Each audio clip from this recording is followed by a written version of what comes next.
Hello and welcome to Camp Xbox. Recently, I did a list of the worst reviewed Xbox games, but today, let's turn this into something more positive. What are the best reviewed original Xbox games? The Xbox had a lot of fantastic games, but what is considered the best of the best? I went to Metacritic and we're going to do a top 11 since some of these games have the same score. So go into this knowing that certain sections of the list are games with the same score. I'll let you know whenever the Metascore updates though. All footage was captured off of an original Xbox, and I'd like to thank my YouTube channel members for their support, but let's go ahead and hop into this.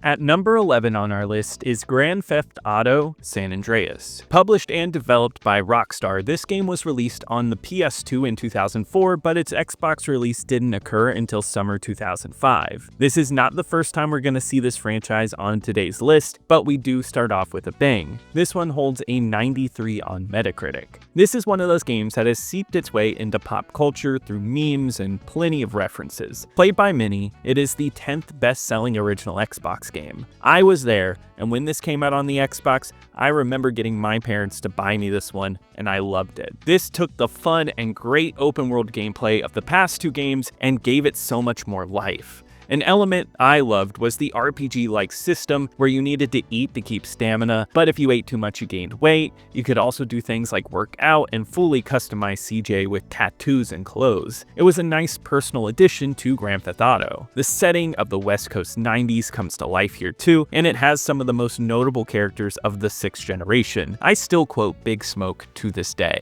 Like it says in the book, we are blessed and cursed. What book? Same things make us laugh, make us cry. CJ's story is huge and full of great missions. It's the same third-person shooting gameplay, but refined from the past two entries.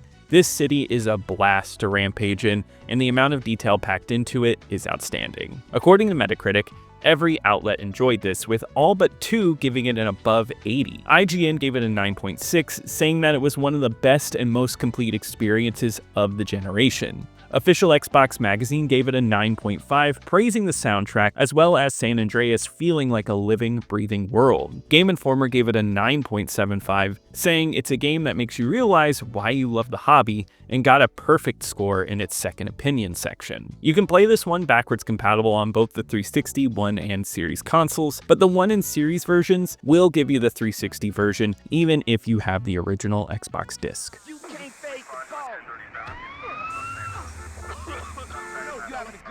Next is Tom Clancy's Splinter Cell, published and developed by Ubisoft. This was released as an Xbox exclusive in 2002, but eventually found its way to other consoles later. This is the first time we'll see Splinter Cell, but it certainly won't be the last, as this was a much beloved series in this generation, and this holds a 93 on Metacritic. This was the introduction to the world of Sam Fisher, a Black Ops agent who undertakes numerous stealthy missions across many regions. You have to be stealthy and can only have a few casualties, so it's all about staying hidden and away from enemies. The main reason this one is important for its time is the depth given to the stealth mechanics. Elements like the light meter showing you how illuminated you are in certain areas, mixed with some incredible lighting. For 2002, the detail of the light patterns in this game were unheard of, and still stands out if you talk about games that came after it. It's a challenging stealth game, but the amount of detail and abilities packed into the excellently executed gameplay is wonderful. You are acrobatic and can leap off of walls, use gadgets that you gain slowly over missions, then you solve these great puzzle-like layouts, determining the best path and the best way to take out people to get a clean getaway. This game took the stealth gameplay from Metal Gear Solid and pushed it even further, making for something noteworthy then, but still stands out today. IGN gave it a 9.6, stating that this was the game they dreamed next generation titles would do. Official Xbox Magazine also gave it a 9.6, making it the highest rated game at that point. They said it was the best use of the Xbox's power up to that point, and the number of possibilities in this game were staggering. Game Informer, though, wasn't as high, giving it still an excellent 8.75 for its central review and second opinion, saying that it was the best looking game for the Xbox at that point, but some of the trial and error gameplay stopped it from reaching a 9. That being said, this one remains endearing and playable through backwards compatibility on the 360, One, and Series consoles. However, the digital version is no longer available on the store, so you will need a physical copy if you haven't bought it already. By helicopter.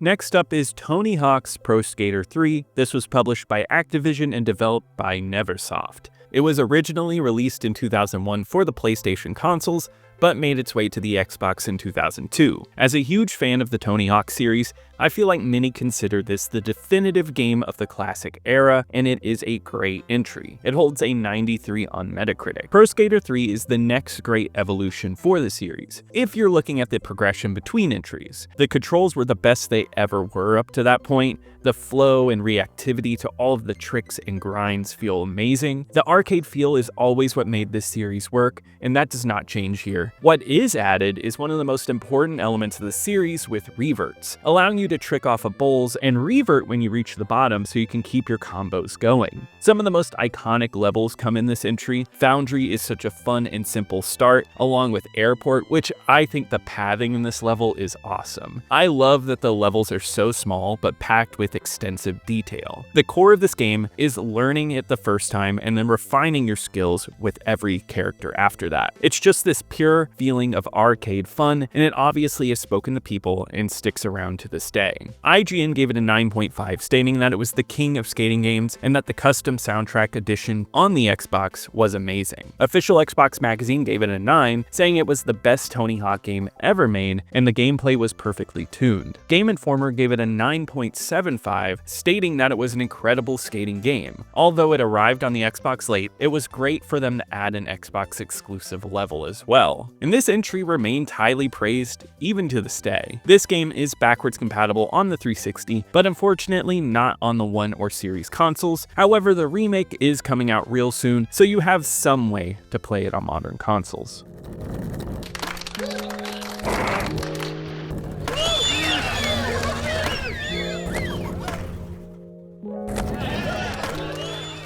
Next is Tom Clancy's Splinter Cell Pandora Tomorrow, which was developed and published by Ubisoft and released in 2004 for the Xbox, with ports following later that year. It's the last game to hold a 93 on Metacritic for the Xbox. This is the follow-up to Splinter Cell, which got the same score, so it just shows you that it was more of an awesome thing, but with an all-new multiplayer that would change a lot. Pandora Tomorrow is one of those sequels that feels like more of a great thing. It feels similar, but is refined in a way to make it smoother. All of the amazing lighting is there, and you can look at it in these brilliant environments. Pandora Tomorrow looks incredible on the Xbox. All of the outdoor areas are stunning, and the number of ways to solve the stealth sections is a blast to figure out. It feels like a stealth playground, allowing you to do whatever you need to do to solve these things. You continue to play as Sam Fisher, with the great Michael Ironside doing his voice, and it's a great continuation of the story from the first game. A huge new element was its Xbox Live support, which featured asymmetrical multiplayer, allowing you to play a mercenary or a spy. It was a fresh concept against a mass of action shooter multiplayer games at the time, and I think this helped make it stand out, not detracting from the single player, but complementing the game package as a whole.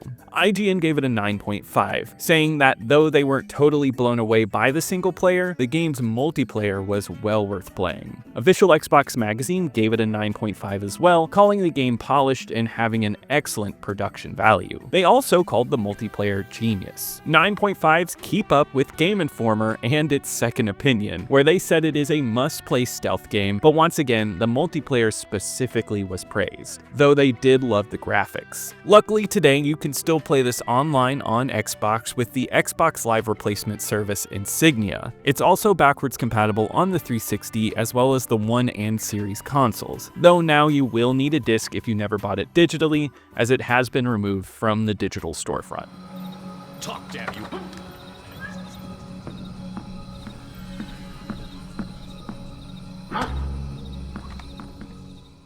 Next is Star Wars Knights of the Old Republic, which was exclusive to the Xbox when it released in 2004, but it did see a PC release and now is on the Switch. This was published by LucasArts and developed by BioWare. This is a game I often talk about on the channel, but when talking about amazing games, Knights of the Old Republic is sure to come up. This is the first game on today's list with a 94 on Metacritic. Star Wars Knights of the Old Republic is an RPG set far before the Star Wars trilogy movies. It freely explores the Star Wars universe. It weaves an excellent RPG plot full of choices and characters that follow with deep backstories. You can feel the bones of Mass Effect which BioWare had on the horizon. If you're a story person, I think that is what stands out here. Even as a non-Star Wars fan, I feel like you can pull so much out of this experience. If you prefer RPG systems with more thoughtful combat, which I do think is somewhat rare on the Xbox, this is a great choice. It falls somewhere between turn-based and action, allowing you to choose your actions and watch them unfold in real time. It works well with the leveling system, allowing you to harness new skills along the way. It's a fun game to run through and feel like you're playing something new every time. I also can't forget to mention the great score here. Knights has some of the best music on the Xbox, and it feels like a tribute to John Williams while being its own thing. IGN gave it a 9, saying that this is a game that can appease both Star Wars fans and non-RPG fans, being able to capture the open world of Star Wars. Official Xbox Magazine gave it a 9.4, being impressed by its plot and the amount of content. Game Informer and The Second Opinion gave it a 9.5, saying that there was a high amount of replay value and that it had some impeccable character customization. Knights was just one of those games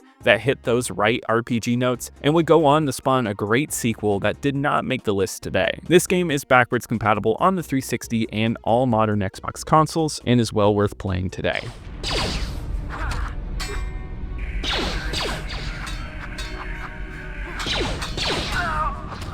Next is Burnout 3 Takedown, published by EA and developed by Criterion Games. This was released in 2004 for both the Xbox and PS2. This game also holds a 94 on Metacritic and is the highest rated racing game on today's list for good reason. It absolutely rocks. I am a huge racing game fan, and I think the Xbox has a lot of amazing titles. Burnout 3 is one of the best racing games that you can get on the console. Burnout 3 took what started as good games and made them work with a great presentation and feel. This Burnout feels more aggressive and has a harder focus on you destroying your opponents to gain boosts and more points. The feeling of driving is fantastic and perfect for arcade play. It's one of those racing games you can instinctively pick up and understand. It's all about going fast and taking down cars in a race, and it's addictive. What helps it is that they give it a strong sense of variety and location. The career mode navigates through various locales and features a mix of new modes for each track. You unlock things constantly in this game, and it's all fun. It keeps you coming back, especially for one of my favorites with Crash Mode. This mode allows you to wreck into cars just right to cause the most mayhem. There is something addictive about seeing great crash physics and watching as cars crash and explode. It helps that this is such a good-looking game on the Xbox. IGN gave it a 9.5 and praised it as one of the best arcade racers ever. They were impressed by just how well it captured a sense of speed. Official Xbox Magazine described it as pure visceral joy and praised the amount of content it offered, although they disliked the music. Game Informer gave it a 9.25 and its Second Opinion gave it a 9, saying that there are few games out there as fun as this one, something that I feel like a lot of people can agree with. This game did make the cut for backwards compatibility on the 360, but it's not available on any modern Xbox consoles.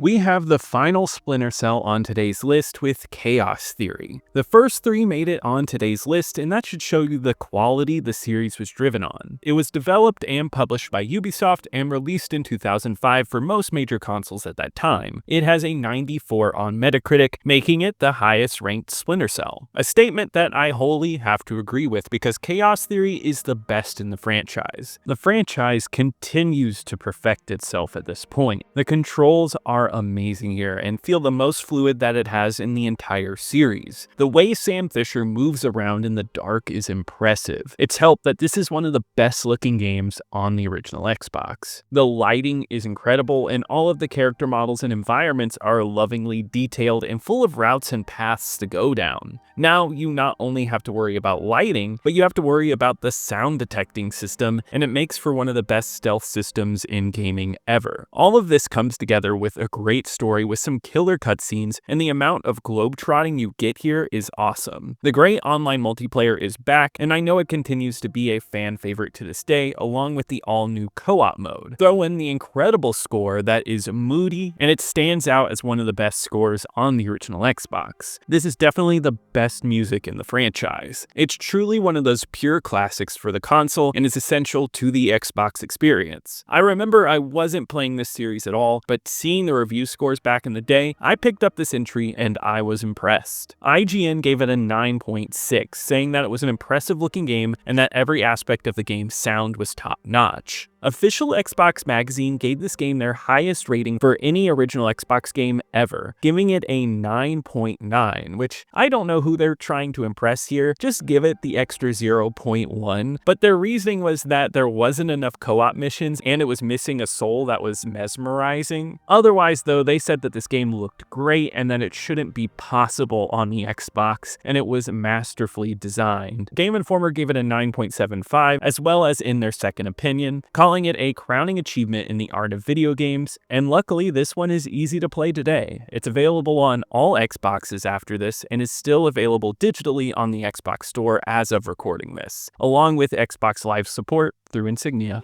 What is now being reported as a possible strike by a micrometeor. NASA officials are currently verifying that orbital debris from previous missions is now responsible for the accident.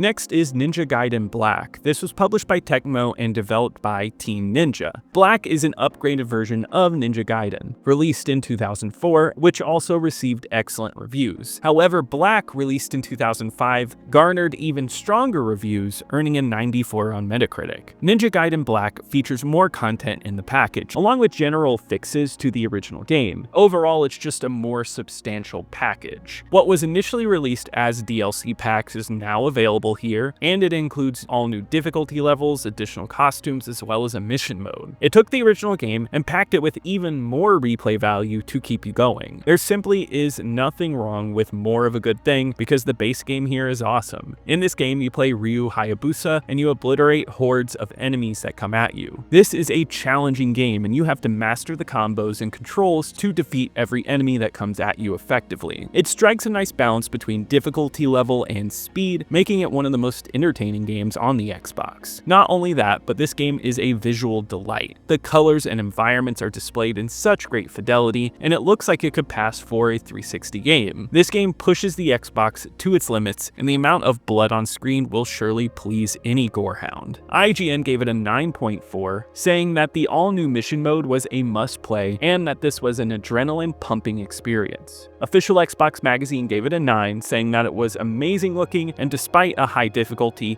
kept you coming back for more. Game Informer gave it a 9.5 with a second opinion of a higher 9.75. They thought it gave hours upon hours of things to do with incredible enemy AI. Ninja Gaiden Black is backwards compatible on all Xbox consoles after the original.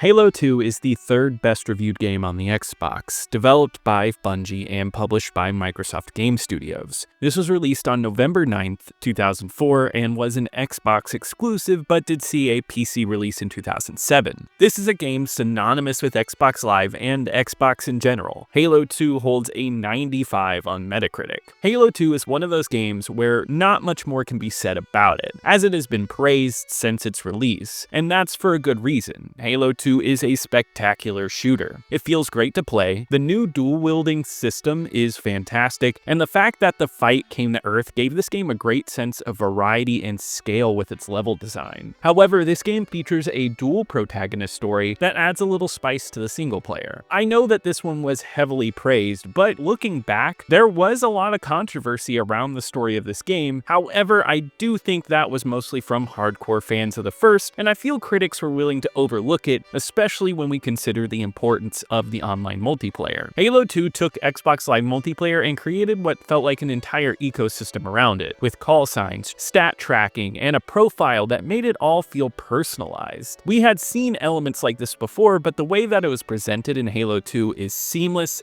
and set a gold standard for online games to come. The online hooked so many, and it stayed widely online and playable well into 2010 when the server shut down. A testament to just the pure entertainment factor Halo 2 displayed. IGN gave it a 9.8, saying that it improved on a near-perfect game and is one of those games where the package as a whole is incredible. They called it the best original Xbox game. Official Xbox Magazine gave it a 9.7, saying that the multiplayer was full of value and raved about the score composed for this game. Their negative was the campaign's ending. In both of their scores, Game Informer gave Halo 2 a perfect 10. They called Halo 2 a perfect game and some of the most intense fun they had ever experienced, making it the best first-person shooter made at that point. Halo 2 is backwards compatible on the 360, but the disc version does not work on modern Xbox consoles. There is a remaster through Master Chief Collection where you can play that. Also, be sure to play this one on Insignia if you have it set up, where this game is supported online today.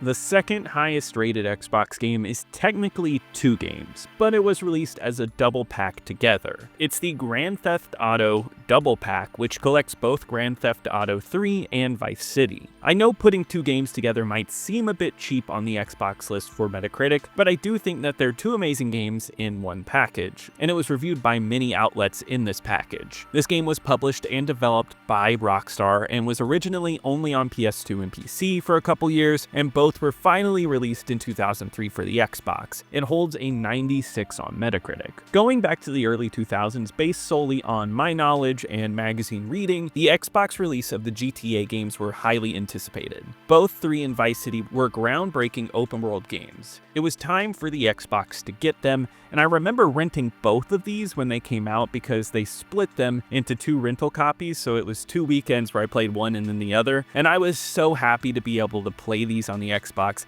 as a kid who never had a PS2. GTA 3 specifically is highly improved here with excellent texture upgrades, but Vice City looks great too. Vice City is my preferred game over these 2 because I love the 80s aesthetic and music, and it captures something magical here. Both of these games give you large open worlds, and it defined what a video game sandbox could be. You could just drive around and do nothing, but you could also take on a job. You could cause violence on the streets or take part in the story. Something about the world and the action just fills you with the feeling of open-ended opportunities. Throw in some great crime plots and you have some truly memorable moments in gaming history. Both of these games have so much to offer, and the fact that you could spend the price of one game was outstanding at the time, and I think these games are well worth revisiting. IGN gave it a 9.4, saying that these are must-owns for people who had an Xbox but don't own a PS2. Official Xbox Magazine gave it a 9.1, saying that despite the games being older, it's still 2 incredible games in one package, given a nice technical facelift. Game Informer gave it a perfect score of a 10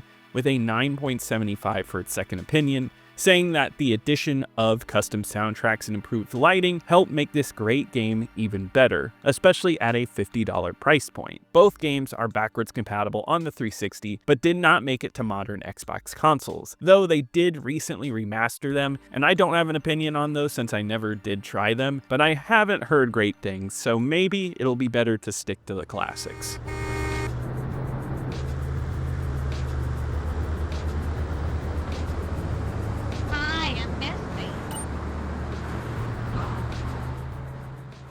Alright, it's time for the highest rated Xbox game of all time, Halo Combat Evolved. Developed by Bungie and published by Microsoft Game Studios, it was an Xbox launch title coming out on November 15, 2001. This is one of those games that's easy to see being on the top of this list because of how beloved it is. And I'm in that camp too, as this was the game that made me get an Xbox, and I have replayed it often to this day. This one holds a 97 on Metacritic, which makes it the best reviewed Xbox game of all time, but also it's in the top 15 of the highest rated games of all time on Metacritic. Halo is one of those games that define the Xbox, and I don't think it would become the staple it was without it. To have a first-person shooter feel as good as this game does on a console in 2001 was outstanding. Throw in these gigantic levels that felt huge in the way you traverse them. All of the different types of Covenant that appear and the ways you took them down was revolutionary. It was thoughtful not only in its gameplay design, but also in the world it conceived,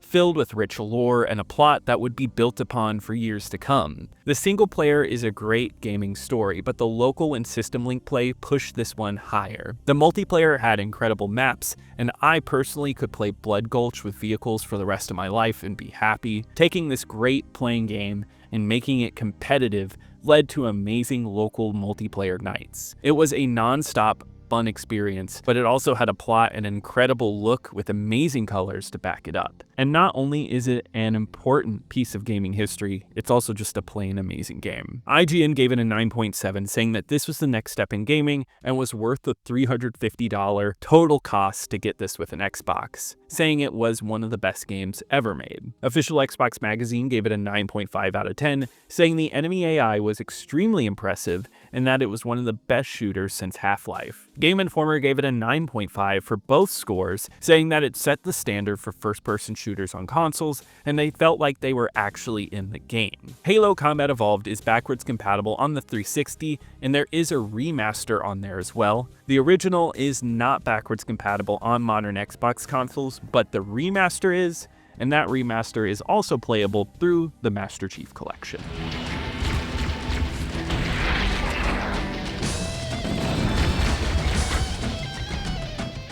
Be sure to comment below with what your favorite game was from today, and if you enjoyed this video, please leave a like, it really helps me on the algorithm. Subscribe to keep up with more retro Xbox content, and be sure to check out my second channel, Camp Extras, for some extra gaming content, and I want to give a huge shout out to my YouTube channel members. Thank you so much for your support, you really help out the channel, and I'll see you here next time at Camp Xbox.